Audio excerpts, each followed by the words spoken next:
Hello everyone, আসসালামু আলাইকুম। তিশাস রেসিপির আজকের আয়োজনে সবাইকে ওয়েলকাম। আশা করি সবাই ভালো আছেন। আজকে আপনাদের জন্য নিয়ে এসেছি অল্প সময়ের মধ্যে এবং খুবই সহজভাবে সামার স্পেশাল কাঁচা আমের আইসক্রিম। আশা করি ভিডিওটি সবার ভালো লাগবে। চলুন আর কথা না বাড়িয়ে শুরু করা যাক। কাঁচা আমের আইসক্রিম তৈরির জন্য এখানে আমি 3টা আম নিয়েছি। আমগুলোকে আমি পরিষ্কার করে পানি দিয়ে ধুয়ে নিয়েছি। এবার একটা ছুরির সাহায্যে আমের মুখটা কেটে নিচ্ছি।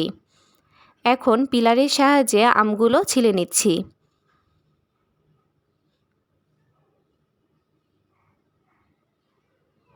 এভাবে আমি সবগুলো আমই ছিলে নিব। এখন একটা ছুরির সাহায্যে আমগুলো এভাবে কেটে নিচ্ছি।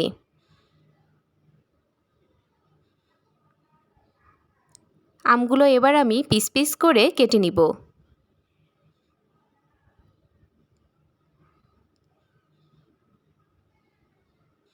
এখানে আমি সবগুলো আমি পিস পিস করে কেটে নিয়েছি।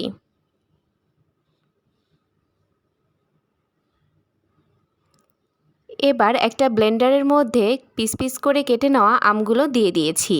এবার দিয়ে দিচ্ছি হাফ কাপ পরিমাণ চিনি। মিষ্টির পরিমাণটা আপনারা আপনাদের স্বাদ মতো বাড়িয়ে কমিয়ে দিবেন। দিয়ে দিয়েছি সামান্য পরিমাণ বিট লবণ। এবার দিয়ে দিচ্ছি পানি। দিয়ে দিচ্ছি খুবই সামান্য পরিমাণ গ্রিন ফুড কালার। এবার এগুলো আমি ভালোভাবে ব্লেন্ড করব। ব্লেন্ড করার পরে আইসক্রিমের ব্যাটারটা এমন হয়েছে। এখানে আমি এই ধরনের আইসক্রিমের মল্ট নিয়েছি। এখন উপর থেকে আইসক্রিমের কাঠিগুলো সরিয়ে দিচ্ছি।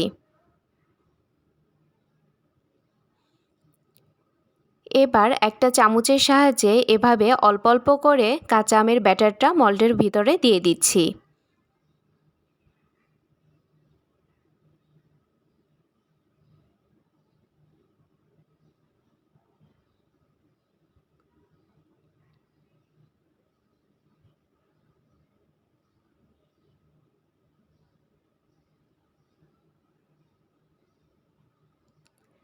এখন চারপাশ থেকে টিস্যু দিয়ে মুছে দিচ্ছি।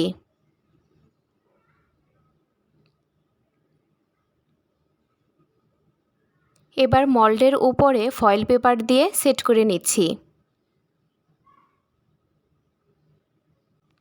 এবার একটা ছুরির সাহায্যে এভাবে ছিদ্র করে নিচ্ছি।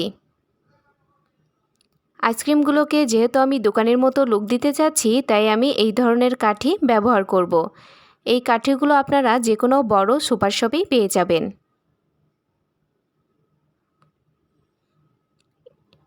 এখন কাঠিগুলো আমি দিয়ে দিচ্ছি। এগুলোকে এবার আমি 12 ঘন্টার জন্য ডিপ ফ্রিজে রেখে দিব। প্রায় 12 ঘন্টা পরে ফ্রিজ থেকে আইসক্রিমগুলো আমি বের করে নিয়েছি। উপর থেকে ফয়েল পেপারটা আমি সরিয়ে দিচ্ছি। দেখুন আইসক্রিমগুলো ভালোভাবে জমে গিয়েছে। এখন কিছু আইস কিউবের উপর আইসক্রিমগুলো আমি একটা একটা করে সাজিয়ে নিচ্ছি।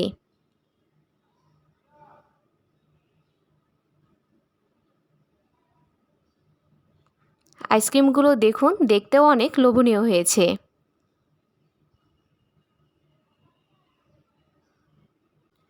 তৈরি হয়ে গেল অল্প সময়ের মধ্যে এবং খুবই সহজভাবে সামার স্পেশাল কাঁচা আমের আইসক্রিম। আপনারা বাসায় অবশ্যই এভাবে বানিয়ে খাবেন এবং খেয়ে কেমন লেগেছে আমাকে কমেন্ট করে জানাবেন। আজকের ভিডিও এই পর্যন্তই। সবাই ভালো থাকবেন, সুস্থ থাকবেন এবং অবশ্যই আমার চ্যানেলটা সাবস্ক্রাইব করে আমার পাশে থাকবেন। আল্লাহ হাফেজ।